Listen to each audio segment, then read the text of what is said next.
Welcome to another episode of the SCS Happy Hour. Today we're joined by Emily Grace McWhorter, and we're here to talk about Alabama and Auburn's pro days, spring ball, and then a little bit of Alabama basketball. Obviously, we had four teams make the tournament this year, and hey, also a little bit of Stallions, just a little hint at the very end. We will have a full episode on that coming out either Thursday or Friday. But first off, Emily, we just want to talk a little bit about you. Actually, obviously, you currently work with the Next Round out of Birmingham. And you do with them the Braves podcast, and you also do a little Alabama. But obviously, you're also a Georgia Southern grad. Shout out the Sun Belt. But yeah, just give a little, Yes. bio of yourself and how everything's been going. Yeah, absolutely. So, Jacob, you did mention that I'm a proud Georgia Southern grad. You guys can call me EG. That's what I go by in this industry because Emily Grace is a little long, but I graduated in 2023 with a public relations major. And what's funny, Jacob, is that my school side of things really didn't look anything like I'm doing right now. I basically decided, okay, I'm going to get all my experience outside the classroom. And as you can see, I'm pictured there with Gus below, and I became our primary sideline reporter. And so it was awesome. It was an incredible experience. I'm a huge advocate for the group of five and mid majors because I simply would not be doing what I'm doing now if it weren't for the opportunities I was awarded there at Georgia Southern. So I'm a big fan of Statesboro. I love that athletic department down there. I mean, from top to bottom, Chris Davis is the new athletic director, Jared Benko headed to the Plains actually this fall. So they have a great group of people there that really believe in the vision of Georgia Southern and where it's going. And I got to benefit from it. So, like I said, I will always advocate for Georgia Southern and those majors now that I'm on the SEC side of things. Yeah, and I would just want to say like my own personal with Georgia Southern. Shout out like Tin Horn Productions. Shout out a bunch of those guys out in Yes. Statesboro. We were that close this year to go to the Boise State game at the beginning, but I was just like I could not commit to that drive. But we will soon. Don't worry, we will soon. We, And most recently we actually got to shoot the Georgia Southern hockey and UAB hockey game, which now brings me to my next point. You seem to have grown quite the fan base out of the American Athletic Conference. At a certain UAB game, you did make a post that had, I believe, 12 or 13 million views at this point. So, how was that yeah. experience in adding that? Yeah, so I was obviously not expecting that to do as well as it did, if you will. I had covered that game kind of last minute. Dogs are barking. Sorry about that. Okay. And I covered that UAB game and it was kind of last minute actually. It was the day before. There's a great production group down in Front Productions that they messaged me like, "Hey, do you mind doing this game?" And I was like, "Oh my gosh, sideline reporting is literally like my bread and butter. That is what I, ultimately want to do in this industry." And so I had taken that selfie very offhandedly, just kind of like a little pose, posted it, and I went to bed. And you know what they say about like going viral? It's just random things. That was what went viral, and I was so surprised. And I did make a few new fans off of it. I'm not complaining because it definitely got me some exposure, and my reel happened to be posted right below it. I got very familiar with the burner verse, if you will, on Twitter. Didn't have much interaction with them prior. They kind of got to know me covering Auburn, Alabama, but it really opened things up to a whole new place that I did not know, but now they definitely know me. Yeah, and you got a NFL player comp to Mark Andrews in those replies as well. With I did. how bad is or how bad was Mark Andrews? But yeah, but Yeah, that one. Yeah, that was so I actually this is funny. I stopped reading the replies rather quickly. yeah. And I had, unfortunately, my mom on Twitter. She does have an account, and I quickly told her. I said, "Mom, I love you, but you nor my dad nor my brothers need to be anywhere near Twitter for the next like 4 days." And they listened, and it was good. I still haven't gone back, but I did hear that that one did pretty well in the replies. Yeah, yeah. All I know is like I said, "Go Blazers" just unknowingly. I woke up with like 300 likes. I'm like, what happened to this post? But yeah, but you did mention a school, Alabama. Obviously, you're pictured with Mhm. Oats down there. Yep. And so how has your experience, going from Statesboro, going from a smaller school, covering all their sports, to now being the next round's or one of the next round's correspondents for the Yeah. University of Alabama?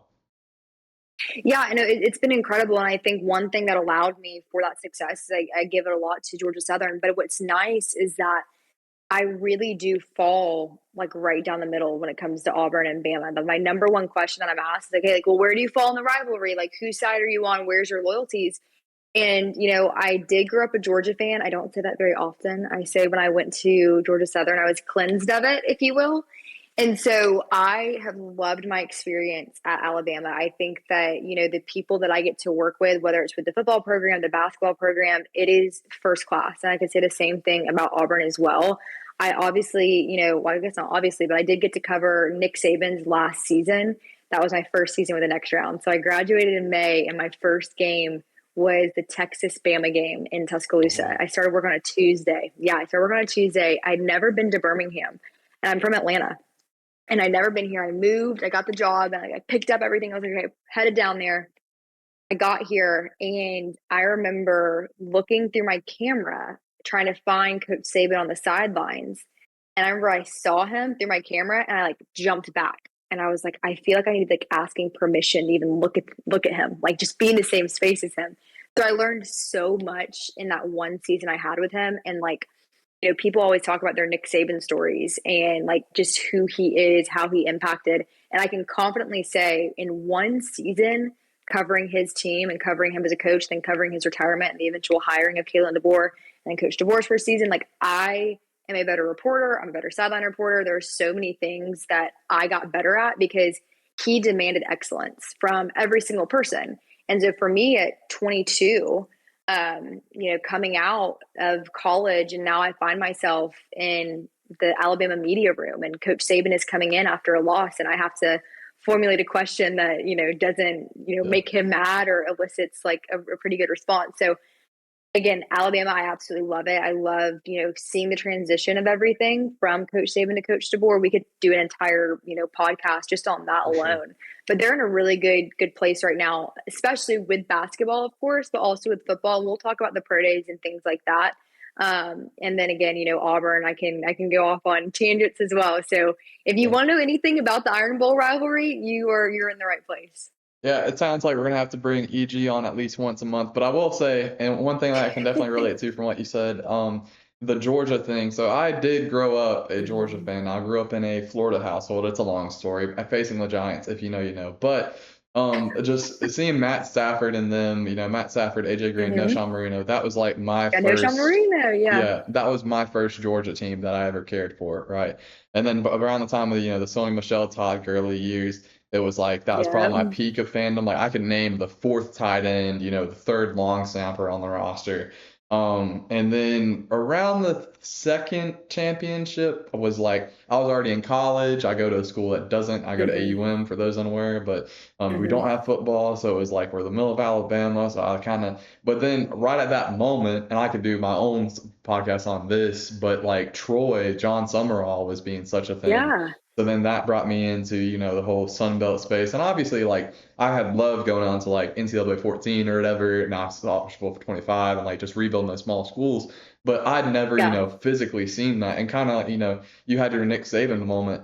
The first time I got in the meeting room at Troy, and it's like they sit you, first three rows, and I didn't know it, but I sat, middle right in front of the man. I'm just like staring him down, and I'm just like, and I could not think of a question the first time I was in there. I was just like, like, but yeah. Yeah. But anyways, enough football for the moment. Now let's transition a little bit. Now we're still talking about Alabama, but For Alabama sure. had four teams go to the basketball tournament, as it's now known as, but March Madness. Mhm.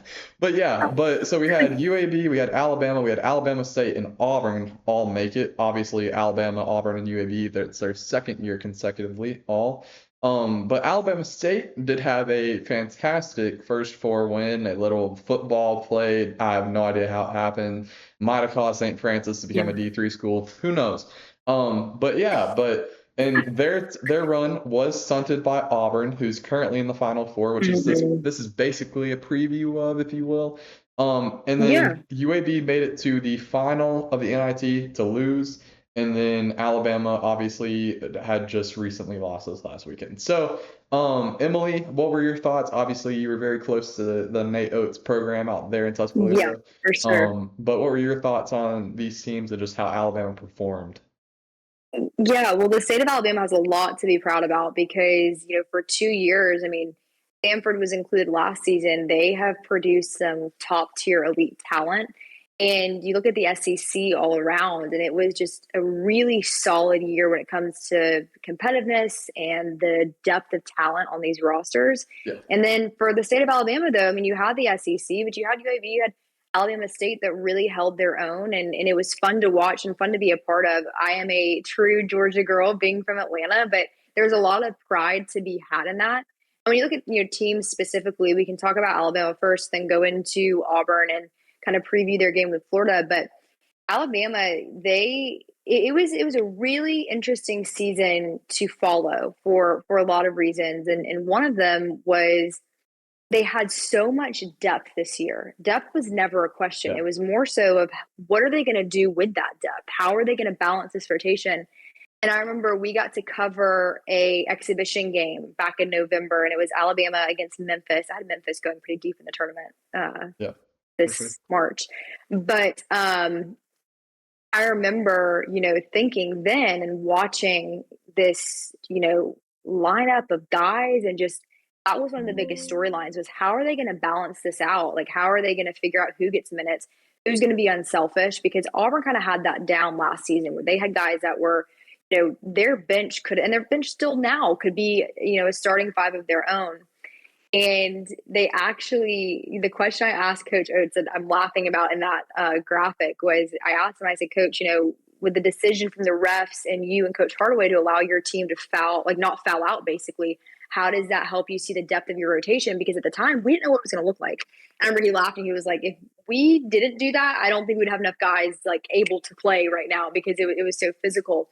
But Yeah. that was what turned into their strength. And you saw it against BYU specifically. They were one of the, really only other teams that I'm thinking of when they could match Alabama's depth pretty much pound for pound. Very comfortable, rotating through 9, 10, 11 guys.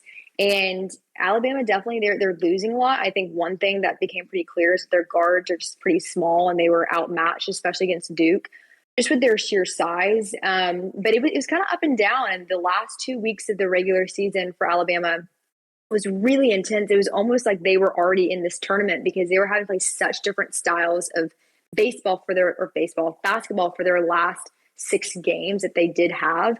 And so seeing the preparation for that and then transitioning that into the tournament and then how they performed, I think there's a lot of people that are very excited about the direction of Alabama basketball when it comes to a fan perspective. Yeah. And then just being around Coach Oates and his, vision for that program, constantly having to replace assistants because they are, coveted. Charlie Henry was one of Coach Oates' assistants, and now he's at Georgia Southern as the head coach. And you also have Petway, who's at Kennesaw State. You could go down the list, but I think there's Yeah. a lot to be excited about for Alabama, and I'm interested in what they're going to do this offseason and who's going to stick around, who's going to hit the road, even just from a coaching staff perspective. Yeah, and I do believe either a disciple, I'm trying to make sure that I don't have this wrong. Oh no, he was an assistant as well. Brian Hodgson, who was at Arkansas State Yes. and now at South Mm-hmm. Florida. I remember Exactly. his big thing was like, he went a little popular on Twitter for his own little posts about, having being all, fancy and stuff. And the next day he's like, hey, you see all those threes that Alabama put up the other day? That's how we're gonna have it in Tampa. And I'm like Lord, and it's definitely a more pro style. I believe that he puts like It like is. Steve Kerr in his philosophy, right, and his inspiration.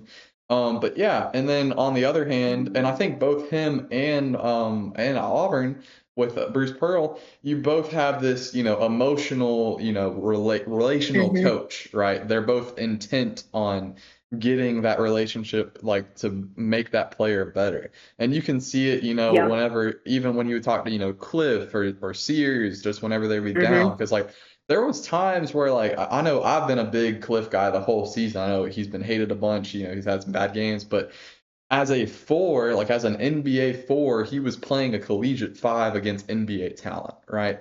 And Hmm. there was that stretch he had at the end, except for the very last game where they lost. He was having at least 10 points out, and then at least 10 of either a combined total of blocks, rebounds, and assists. And I'm like, hey, like off the bench or something, all you can ask for. But yeah, and then on Yeah. to to go on to the UAB and Alabama State portions, Hmm. the state having two guys that were on I believe, the semifinalist list for National Player of the Year. I believe Yaks made that barely, or Yaks made one of the semifinalist lists. I forgot which one it Hmm. was. But Yaks was having, at the end of the season, he was averaging, I think in the last 20 games, like 15 boards, 14 boards, like just insane. But yeah. But Yeah. do you have anything to add on to UAB before we move on? Well, I did get to cover that game, and it was awesome. I think what Andy Kennedy has done with that program is something that should be celebrated. Again, similar to what Nate Oates and Bruce Pearl is doing, it makes it more fun when you have competitive basketball within the state. And so I got to watch a few UAB games, but Yax is obviously he's in the portal now, and there's a lot of discussion about where he's going to end up if he could stay, close to UAB at a place like Alabama, a place like Auburn. I heard that I think Kentucky has been kind of snooping around. So we'll see. But like I said, I think it's just on the Alabama State and UAB side, it's just fun to watch and see For the sure. competitiveness, what's going on in the state of Alabama. Yeah, and one final thing before we go into like a mini preview of Florida Auburn. UAB, obviously you have a bunch of guys that are in the portal, but also Indiana has a bunch Hmm. of guys in the portal, right? I think it's affecting everybody. Is it good? Is it Yeah. bad? It kind of depends on which coach you have. I think, even touch on Samford, which both Samford and South Alabama, they made the NIT as well. Or well, South kind of Hmm. did. I could talk Yeah, about it for a while. that was drama. Yeah. Yeah, but both Samford and UAB, just those coaches, I trust them with any, give them like nine guys that are like, competitive, they work every day, and they're Hmm. gonna, make it deep in their conference tournament, and they're gonna make it deep in March. But yeah, and I will say, Florida Auburn, that game, oh my Lord, Walter Clayton Jr. It's definitely, I know there's a little bit of like Auburn Twitter that likes Florida. Shout out Brandy Mac for that one, Hmm. but there's several guys, but it's like Walter Clayton Jr. might be, if there's one player that has been better than Janai Broom, it might be Walter Clayton Jr. And I know that's a hot take. People are coming at me for that already. And I haven't even posted it yet, but that's the only guy, right? And he can just elevate Yeah. the floor. He's fun to watch. And that whole, the exciting whites of Florida, you have Tommy Haw, you got Buckets coming off the bench who recently was bewed to a Florida reporter, if you've seen that. But yeah, Yes. and and then you got Handlogged, and I think having Handlogged back, they didn't have Handlogged last year for the championship or anything, but this is going to be a very tough Florida team. But I will say my pick, my heart pick, is that either Auburn It's or Auburn. Houston come out on top because like they Yeah. haven't won yet. And I would really like to see a new winner because I hate when we get to hear, whether it's the NFL or whether it's whatever sport, Hmm. you get to the final four teams, you're like, oh, I'd really like this team or that team, and then we get, Duke winning it, and that's like the Duke, right? one. That's UConn. the one I can't have happen. Like Duke, if you're listening, I'd love to come out and cover a football game or anything that's not Duke basketball. But yeah, but did you have any thoughts about that game before we go on to pro days? Yeah, no, absolutely. I think it's going to be like we're in for a treat with this game. One, I love the SEC matchup. I mean that's incredible. I think the key for Auburn with this game is one, you got to limit the turnovers. You have to really be in control of the ball. Yeah, And when you look at how Auburn game plans, it is so elite between Coach Pearl and Stephen Pearl. So I think they'll be obviously very prepared heading into this game. But from an offensive perspective, you have to have guys, even other than Janai Broom, step up, and you have to have, the Tahad Pettiford, who has been really incredible, along with Miles Kelly and Chad Baker Mazzara, fill those roles as well and kind of get on those hot streaks. I think it was really cool. Stephen Pearl was on our show the next yeah, round, and he was talking about when Janai got hurt, last game, and kind of like that whole process. And obviously, he ended up coming back into the game. And the moment when he leaves, right, and he goes to the trainer and he tells Coach Pearl, you know, I'm out. Whatever conversations took place in that room, it set him up to be able to come back out. You know, his parents had come down, and so it was a cool story that Coach Pearl shared, and you guys can go check it out. But he basically was like, he comes back on the court, and it's so loud, but like the pop he said that the stadium Yeah. got when they watched Janai walking by, and I think he said something along the lines of like, "I'm here if you need me." And Dylan Cardwell was like, "Yes, like here we go, this is awesome." And he, without even really talking about it, immediately checked in to get back in that game. So I think a lot of people are cheering for Auburn. I mean, you've heard all these stories, and if you go back, what's crazy is like how the season started for Auburn was that fight on the plane, Yeah. and here we are. Like, think about that. That was such a huge story, and there were all these conversations, and I don't think the team chemistry has been questioned once since then. And like how these guys were together. Obviously, there's all discussion about how old they are, and they have an older or higher average age-wise than the Atlanta Hawks, Yeah. which is crazy. But yeah, it's going to be a great game. My big things are obviously like limiting turnovers and just really taking care of the ball, and then kind of, you know, letting some other guys that are denied, you know, hit those hot streaks shooting wise.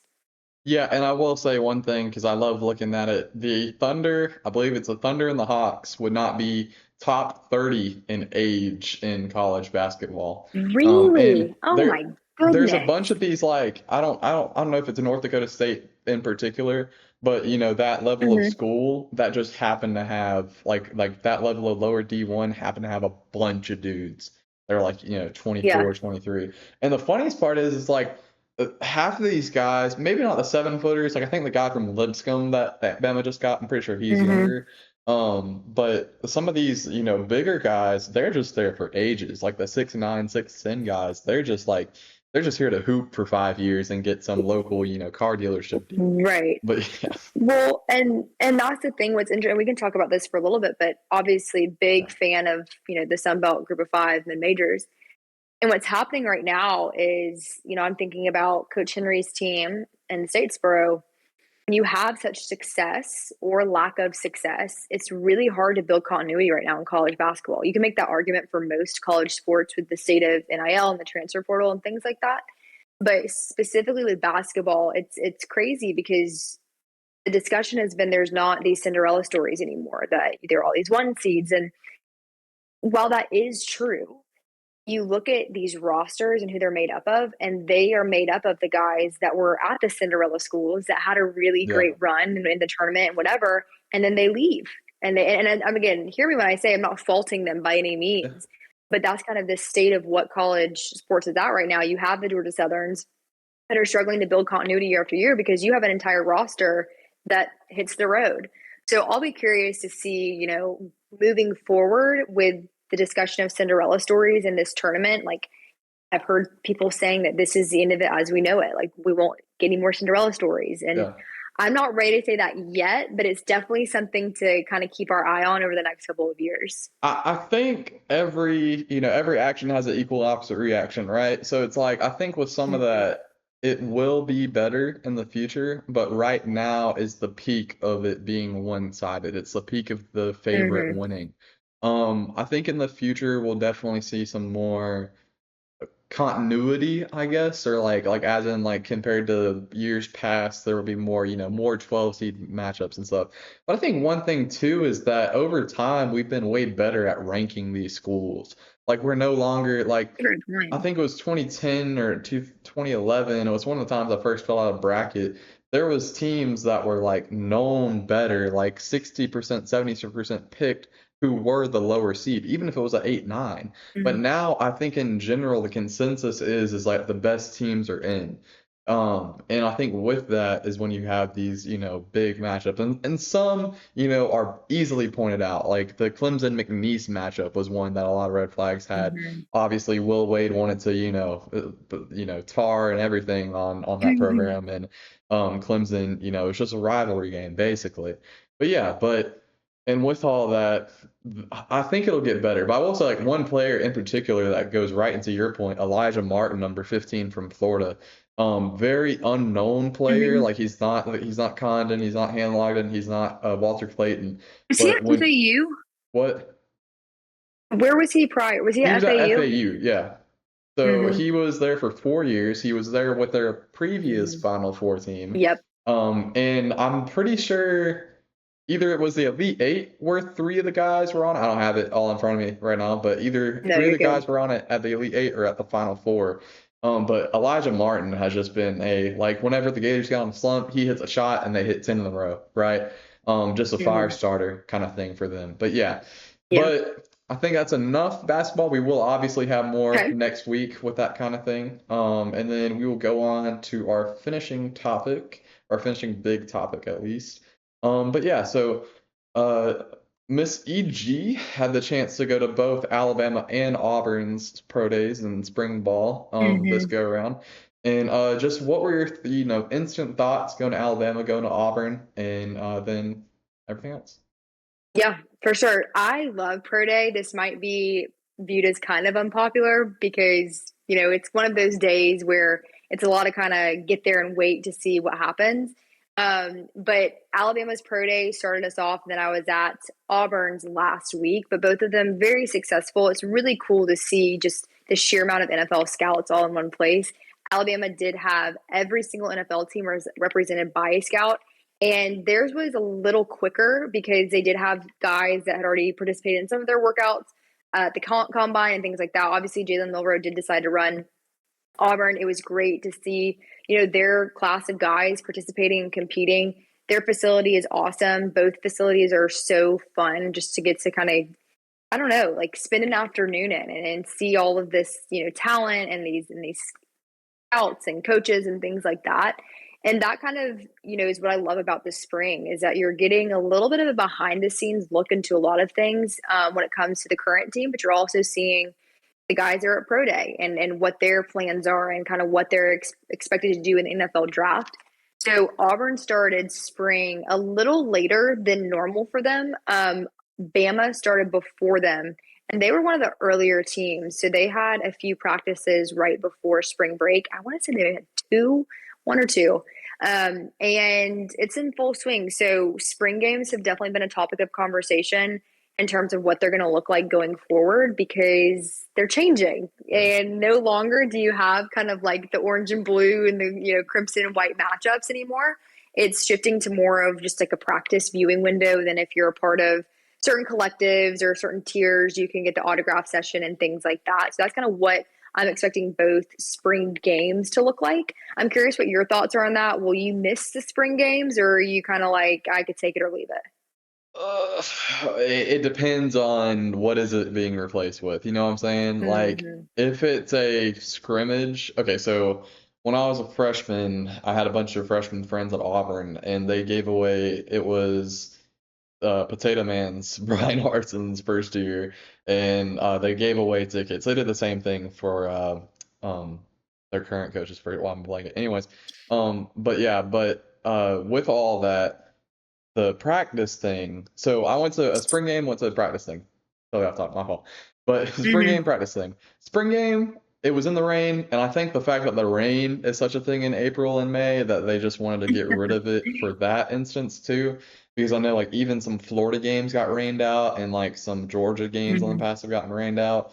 But if you're gonna dilute it to just a throw session or something, or like just like a OTA kind of thing, at that Yeah. point, like just have like a fan day, right? Like I think UCF does it for their fall and spring sports in one of their little centers Mm-hmm. where you're just having a fan day, and then you don't even have to worry about the different tiers because you just have different hours. Like granted, yeah, you Yeah. might be asking your athletes to be up there 4 or 5 hours, but you'd be like, hey, like this is gonna be we're gonna have 2 hours early for our champions club, 1 hour for our president's Mm-hmm. club, and then the other 3 hours will be for everybody in general admission or whatever, right?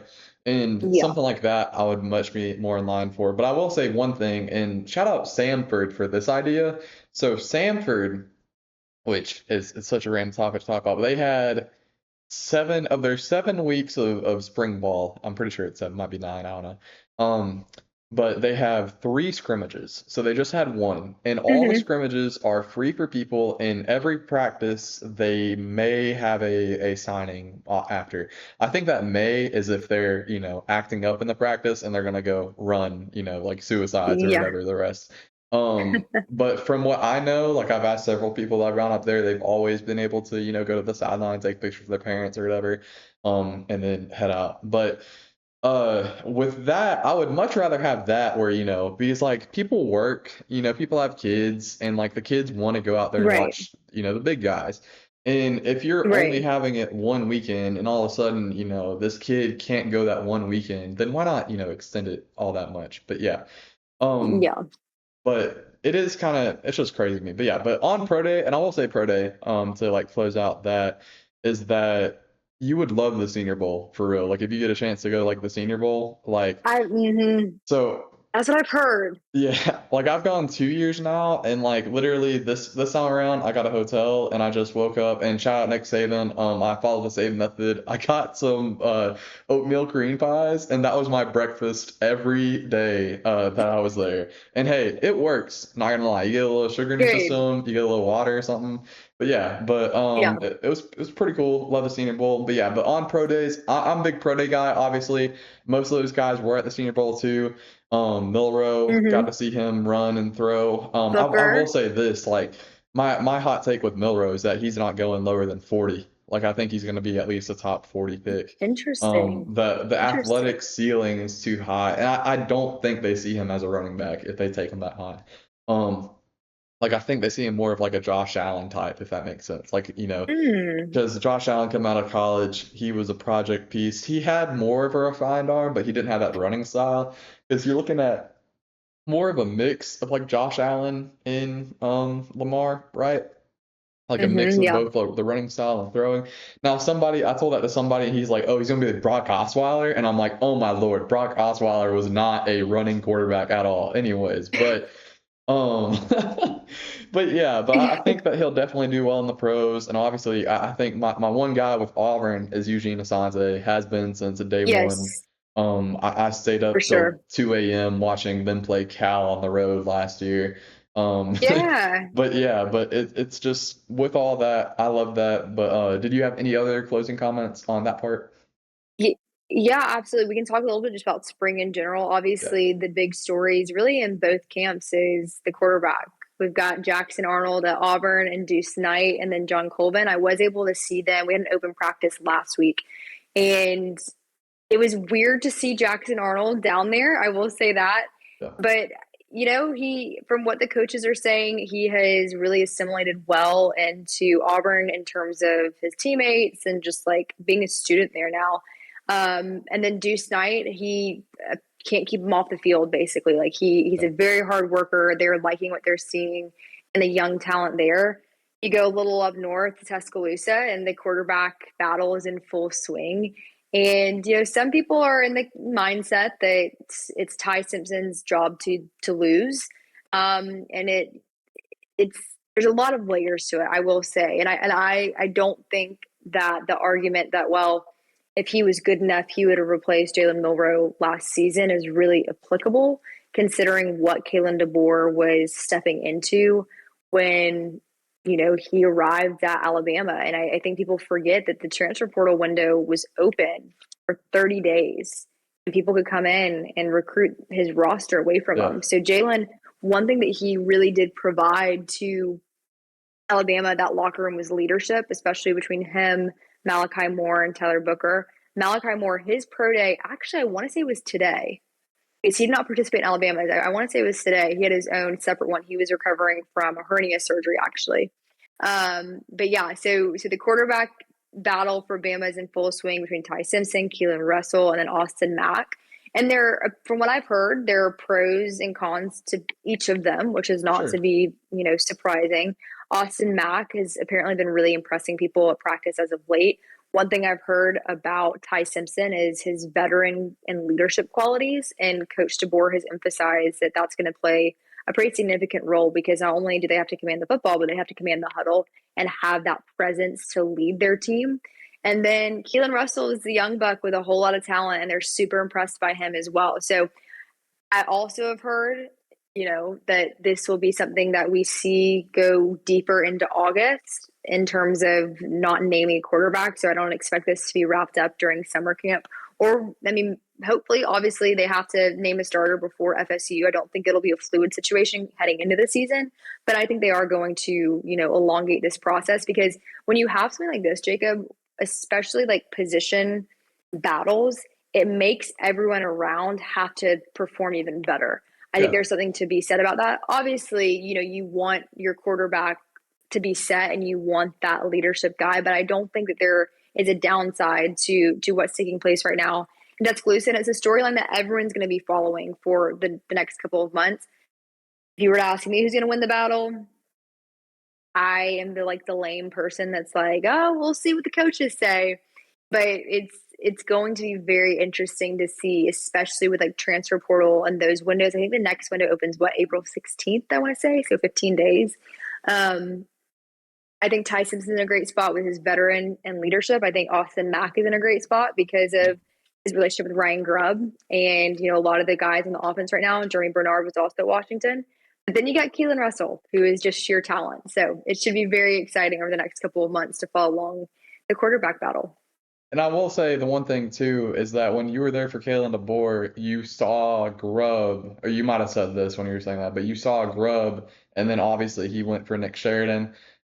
I've had my own comments on Nick Sheridan, especially with like the tell that Jalen had the whole time. Like I'm like, you got Yeah. like at some point a coach has to be held like, hey, like my guy's absolutely destroying your offense because he has a tell. And I'm like, it's not like with pitchers, you can get rid of it or you can just, give up 9 bombs a game, right? So it's like that was my own thing with Sheridan. I think Grubb makes it more consistent. I will say though is that obviously you're playing with a lot of fire. I don't think Bama's at risk of losing Keelan if he doesn't start, right? Obviously he's a freshman. Mm-hmm. I don't think anybody Mm-hmm. smart enough would have told him, "Hey, you're gonna start here," right? Even DJ Lagway at Florida wasn't told that he was gonna start at Florida. Yeah. Obviously, RIP Graham Mertz, he had that awful leg Yeah. injury. Circumstances. Yeah, and DJ had to go in. But and with Kevon too, and I know a lot of people have had differing opinions on this just because of how well he throws the ball. He's skinny. Like he's not very thick. And I'm like, how many hits can he take and how far are you willing to risk a quarterback when you could just, like get him a little bit more thick, get him a little more muscle on him, a little more Mm-hmm. butt in him, right? As the saying goes. And then with all that, you can just have Ty Simpson, have Austin Mack go. And I will say, I do think though that Keelan's your second quarterback because I'm assuming that whoever loses that battle in the spring is gone by the summer. Like, Okay. and that's just how Mm-hmm. it is now, right? Especially, Maryland, you have their Alabama connections, and they don't need a quarterback. They got Billy Edwards, but just Alabama connections. And then Bill O'Brien too would probably be one of those that you'd at Boston College. And any school that needs a quarterback, Austin Mack or Ty Simpson can probably start for you. And like if they're not trying to, really get up there, then I don't know about it. But Yeah. Well, we mentioned, the width, if you will, of would you say Keelan Russell? yeah, Yeah. So Ryan Williams is actually on Devontae Smith's workout program. yeah, And so that's something to keep an eye on. He's put on some weight in the off season. And it's been cool to hear him talk about that plan. They have him on, they kind of have mirrored his journey athletically around Devontae Smith and kind of what he could be. But it really comes down to like putting on those extra pounds in the off season. That was a focal point, especially for Ryan Williams. I know we were able to talk to him last week. We will have some player availability tomorrow, so not sure who we'll get, but always my favorite day of the week to actually get to talk to the players and pick their brains a little bit. yeah. And I will say the one breakout player, and this is gonna be a really dumb like for the people that know Alabama's roster, they're gonna be like, why did you say this? But Jalen Mbakwe, I think he will be a breakout player. Obviously, another coming into his second year with the Tide, Mm-hmm. with Ryan Williams. I think honestly, like with them when they were in Tampa, he was taking receiver reps, and I don't think that was Yes. for show. Like I think that was like a potential use in the future, especially with how popular Travis Hunter got, how popular some of these other two-way guys Hmm. got, because there's two-way guys even like D2, D3, and obviously those guys have been, always happening. You kind of have to play Iron Man in some of those lower divisions, but I think that he could definitely, be a half like a almost Jamal Agnew when he was in the NFL, or he's still in the NFL, but when he was on the Jaguars specifically, like a half on defense, half on offense kind of type. He's playing your fourth receiver, fourth cornerback when you need him. But yeah, Yeah. um, and I love Ryan Williams to death. I think his exposure and everything's really cool. With how he's like controlled his brand. Shout out Shot by Hmm. Carter. He's a guy that does a lot of like videography edits on and photo edits on Instagram and on Twitter, or we're getting them on Twitter. It's happening. Don't worry. But yeah, but it's like how the Bama fan base is like if there's a player that wants to really, like become one of the fan or like, one of the people, like it's Hmm. so simple. Like we've seen it now, and I understand people don't like Jalen Milroe at this point, but he was like second to or third to Nick Saban and God at one point, right? Like when the first length thing happened, he was like in this state he probably was the third most popular person, and maybe Dale Earnhardt's up there. Who knows? Um, but yeah, but if you want to put the effort in and become that celebrity, you can become that celebrity in that state. And I will say though, that does come with, as we've seen with Milroe, a heightened expectation. Now I believe Oh, Ryan for Williams sure. can meet that expectation, but Hmm. he has a couple days where he gets locked up. I don't think anyone can lock him up, but hey, if there's probably about five people in the entire nation that can lock him up. But yeah, um, it can go south. But yeah, and I will say on my Auburn point, and that's something that I talked to Damian Mitchell talked about it because WJOX had talked about Jackson Arnold. Jackson Arnold has been a good quarterback the whole time, fellas. He didn't magically become a good quarterback when he went to Auburn spring camp. The fact that he was a runner at Oklahoma was because all of his receivers were dead. And then he comes to Auburn and then he gets to throw to Cam Coleman, right? I'm like, okay, like a healthy Yeah. receiver room and everything. So but Jackson Arnold's my guy when it comes to, who's going to be the Auburn quarterback. And I've been slightly consistent on who's starting, not necessarily in who's going to provide, because, like, I had called when Bo Nix transferred to Oregon, one of my friends who I ended up starting this page with, I was like, they're getting Robbie Ashford. He's like, he hasn't even entered the portal yet. I'm like, they're getting Robbie Ashford. I'm like, he's from Hoover. Oh man. And obviously that did not turn out as a fairy tale as some people wanted, but still, and shout out to Robbie Ashford now at Wake Forest for his final year of college ball. But yeah, but I think that's it for spring ball. Did you have any other Georgia Southern shout out maybe? No, Or no. Georgia Southern, of course. Just hope you guys are doing well down there. I'd love to get down there for a spring game or practice or whatever. yeah, and I will say one shout out, one big shout out. Shout out the Shants, the Chanticleers from Coastal Carolina. They have this Yeah. fan first kind of mentality now, and they're having uh, for all season ticket holders, you can eat for free. I believe there's like some asterisk, but like basically, if you get there early enough, I think it's the first 4,000 hot dogs, and I'm like, hey, like that's a pretty good number of hot dogs for free. Um, but it's like first 4,000 hot dogs, all drinks, and then all chips and stuff like that. It's like something weird. But it sounds like a pretty cool thing. I don't think I've seen anybody else to do it. It sounds very Savannah Banana-esque. I know like the guy literally brought it, like the Yellow Tux Jesse literally made a reel about it like 3 hours Yeah. ago. But it was not an April Fool's joke, and they were smart enough to not post it on April Fool's. I know there were several things posted today that like were serious, and people were still like, is this serious? Just check Yeah. what day it is before you post something crazy. But they posted it yesterday, and it is very cool. But yeah, and I will say, one final thing before we let Miss EG off is that, and oh wait, I'm having to find it. Hold on. Oof. No, you're good. You're good. Are we not Birmingham? Wait. Oh God. No, we're all good. Yeah. Hold on. Okay. So okay, I'm just gonna keep it here. Anyways, but the Birmingham Stallions, they did get their butt beat, and we will be talking about that. I don't know if we will get Buck on. Buck was our guest from last year. But we will be able to talk about that. I didn't really want to talk about anything over the offseason. There were several things that just made it weird to talk about. Like obviously we had two head coaches leave a week before the season started. Shout out Reggie Barlow and Tennessee State. But it was just a weird offseason and there wasn't a lot of like fun to talk about. So it would have probably just been a depressing episode. And not saying that us getting absolutely manhandled on O-line, D-line, and everything, but special teams. Shout out Langen and all of them. But yeah, but it'll be tough. But yeah, but on Friday, check this out. Obviously, this will be Wednesday. But as for me, I am Scout slash Jacob slash SCS, and she is. EG. You can follow me at MEG_sports on Instagram. I'm just MEG on TikTok, all those fun places. And then follow the next round. We'd love to have you. We have a live show 9 to noon. And then I have the Pennant Grace. If you're a Braves fan, which I hope you are, you can join us. We have so much fun. Right now, we're not having too much fun because the Braves are not doing a great job. But anyways, yes, so please follow and subscribe, all of those fun things. Like I said, the Pennant Grace, we'd love to have you there. We called it group therapy today because it's been so depressing the last 48 hours or so with the Yeah. Profar news and the Lopez news, and it feels like it just can't get any worse. All that Yeah. being said, make sure you're following along. We'd love to have you at the next round. Yeah, and we'll probably make it 0-6 tonight against the Dodgers. Hopefully not, but yeah, and I will say one thing too that we should get EG and her Braves guests on eventually. But I've been doing this thing called Playoff Braves.